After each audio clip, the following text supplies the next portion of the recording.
Hello నమస్తే welcome to box office. దేవరను మొత్తానికి hit అనిపించేశారు. మరి కొరటాల శివ తర్వాత సినిమా ఏంటి? తారక్ ఇప్పట్లో అయితే అందుబాటులోకి రాడు. పార్ట్ 2 కోసం తారక్ వచ్చే వరకు ఈ దర్శకుడు వెయిట్ చేస్తారా, లేదంటే ఈలోపే ఇంకో సినిమా చేస్తారా? Devara success celebrations Tarak fans కు మంచి కిక్కిచ్చింది. డివైడ్ టాక్ లోనూ ఈ స్థాయి కలెక్షన్లు రాబట్టడంపై పరిశ్రమలో పెద్ద చర్చ జరుగుతోంది.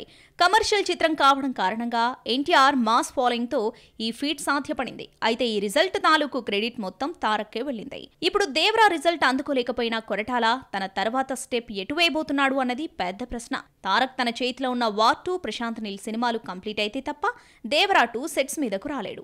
అది జరగాలంటే వచ్చే ఏడాది సెకండ్ హాఫ్ పడుతుంది.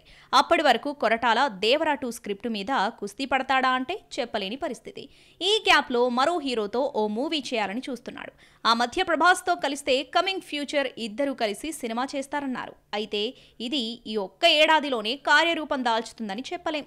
ఇప్పుడున్న ఈ తక్కువ టైంలో కొరటాల స్టోరీ రాసుకుని నెరేట్ చేస్తే ఏ హీరో కాల్ షీట్స్ ఇస్తాడు? ఆ మాటకొస్తే వచ్చే ఏడాది సెకండ్ హాఫ్ వరకు ఏ టాప్ హీరో ఖాళీగా లేడు.